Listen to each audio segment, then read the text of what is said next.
हे केशव, तुम कहते हो कि हर प्राणी अपनी अपनी प्रवृत्ति के अनुसार अलग अलग कामना करता है, परंतु मेरे विचार में प्राणी में चाहे कोई भी गुण प्रधान हो, उसकी कैसी भी प्रवृत्ति हो, फिर भी हर प्राणी एक ही तरह की कामना करता है। अर्थात हर प्राणी केवल सुख की कामना करता है, दुख की कामना कोई नहीं करता। वो कभी दुखी नहीं होना चाहता, इसीलिए सदा सुख के लिए प्रयत्न करता रहता है, चाहे वह मनुष्य राजा हो या रंक हो, स्त्री हो या पुरुष हो। तुम ठीक कहते हो अर्जुन कि सब सुख की कामना करते हैं, परंतु सुख की परिभाषा हर एक व्यक्ति की प्रवृत्ति और रुचि के अनुसार बदल जाती है। एक साधु पुरुष को दूसरे को सुख देकर सुख मिलता है, दूसरे की सहायता करके वो खुश होता है।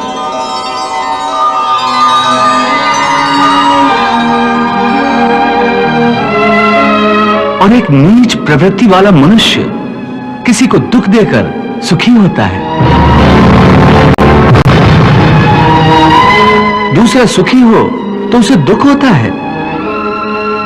इसके लिए सुख और दुख की परिभाषा अपनी अपनी प्रवृत्ति और रुचि के अनुसार हर प्राणी के लिए अलग अलग है।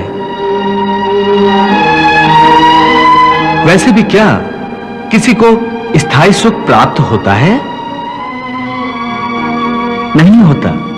ना सुख स्थायी है, ना दुख स्थायी है। परंतु हे केशव, क्या सुख स्थायी नहीं हो सकता? सुख स्थायी कैसे हो सकता है पार्थ? ये संसार तो परिवर्तनशील है।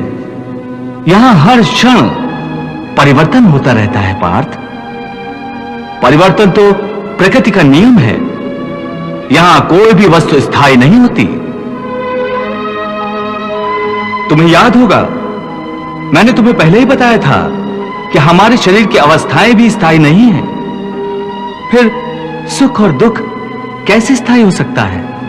इसका अर्थ है कि सुख के साथ साथ मनुष्य को दुख भी भोगना पड़ता है। हां पार्थ, सुख और दुख एक ही चक्र के दो अर्ध भागों की भांति है।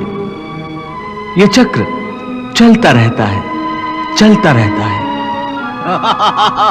कभी प्राणी सुख में हंसता है, दुख में रोता और बिलखता है, परंतु काल चक्र कभी नहीं रुकता। सुख दुख का यह चक्र चलता ही रहता है। और मनुष्य के जीवन में सुख और दुख लगातार आते जाते रहते हैं।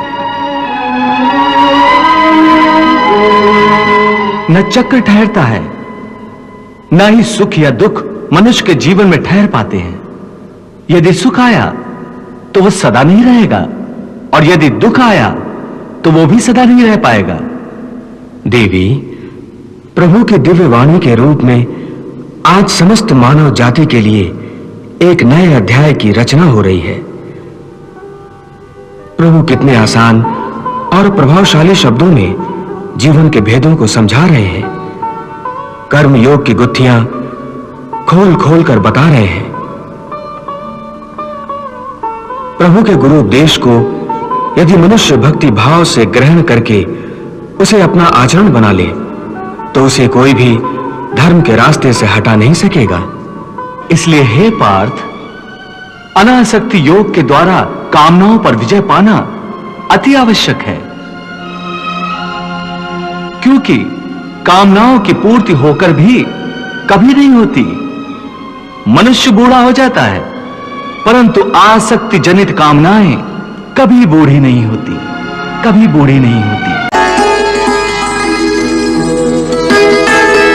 पार्थ, एक कामना अनेक कामनाओं को जन्म देती है। हर कामना के साथ मनुष्य की तृष्णा भी बढ़ जाती है, और तृष्णा के साथ असंतोष भी बढ़ता जाता है। फिर ऐसे असंतुष्ट मनुष्य को, जो कामनाओं से ग्रस्त है, उसे उचित अनुचित का विवेक नहीं रहता। पार्थ, इसलिए मैं तुमसे कहता हूं कि तुम अपनी कामनाओं का त्याग करके स्थित प्रज्ञ बनो। स्थित प्रज्ञ जो कर्मयोग की चरम अवस्था है। वाह प्रभु, वाह, क्या सुंदर बात कही आपने। वाह। हे मधुसूदन, तुम तो कहते हो कामनाओं का त्याग करके स्थित प्रज्ञ बन जाओ, परंतु स्थिर प्रज्ञ बनने के लिए सबसे आवश्यक क्या है? स्थिर बुद्धि। स्थिर बुद्धि? परंतु मनुष्य अपनी बुद्धि को स्थिर कैसे रख सकता है? आशा और निराशा दोनों से मुक्त होकर ही बुद्धि को स्थिर किया जा सकता है। बुद्धि स्थिर होगी तो इंद्रियों के विषयों का बल टूट जाएगा। यदि कोई किसी इंद्रिय को ही काट कर फेंक दे तो क्या उस इंद्रिय का विषय नष्ट हो जाएगा? नहीं अर्जुन, यदि किसी दुर्घटनावश किसी की आंखें अंधी हो जाएं, तो यह आवश्यक नहीं कि उसकी आंखें रूप की कल्पना करना ही छोड़ दें। आंखें ना होने पर भी उसका मन ऐसे दृश्यों की कल्पना कर सकता है जो उसे विषयों के मुंह में फंसाए चले जाए। पार्थ, एक अंधा मनुष्य भगवान के स्वरूप की भी कल्पना कर सकता है और एक नारी के शरीर की भी कल्पना कर सकता है। सो किसी इंद्रिय के होने ना होने से मन की वासना और आसक्ति में फर्क नहीं पड़ता। हे अर्जुन, तुम यूं समझो कि जैसे कोई मनुष्य आंखें बंद करके यह प्रदर्शन कर रहा है कि वो भगवान का ध्यान लगाए बैठा है, परंतु वास्तव में उसके मन की आंखों में भगवान की मूरत नहीं, अपनी प्रेमिका का शरीर घूम रहा है। इसका अर्थ है कि उसकी आंखें तो बंद हैं, परंतु आंखों के विषय उसे फिर भी भ्रमित कर रहे हैं। हे अर्जुन, कई लोग अपनी इंद्रियों पर बड़ी कठोरता से निग्रह करने के लिए बड़े कठिन व्रत और उपवास रखते हैं। कई कई दिनों तक खाना पीना छोड़ देते हैं, फिर भी यदि उनका मन भांत भांत के स्वादिष्ट भोजनों की वासना में ही अटका रहे, तो हठ के द्वारा किए हुए इस व्रत उपवास का क्या लाभ है? ऐसे लोग हठ के द्वारा अपनी इंद्रियों को सुखाकर निर्बल तो कर देते हैं, परंतु इससे विषयों की आसक्ति का त्याग नहीं हो सकता। याद रखो, विषयों से अधिक खतरनाक है विषयों की आसक्ति, और विषयों की आसक्ति का त्याग केवल इंद्रियों के निग्रह से नहीं हो सकता। आसक्ति का त्याग केवल मन के निग्रह से होता है। जब मन निरासक्त हो जाए तो इंद्रियां अपने अपने विषयों को भोगती हुई भी इन विषयों से निरासक्त रहती हैं। जैसे कमल का फूल पानी के अंदर रहते हुए भी सूखा ही रहता है, जल की एक बूंद भी उसके पत्ते पर नहीं ठहर सकती। इसलिए मैंने कहा है कि पहले ज्ञान के द्वारा बुद्धि को स्थिर करो।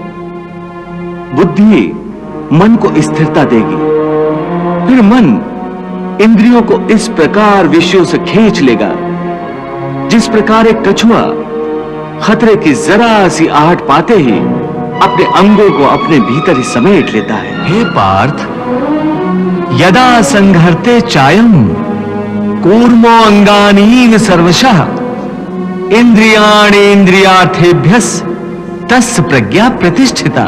वाह प्रभु, वाह।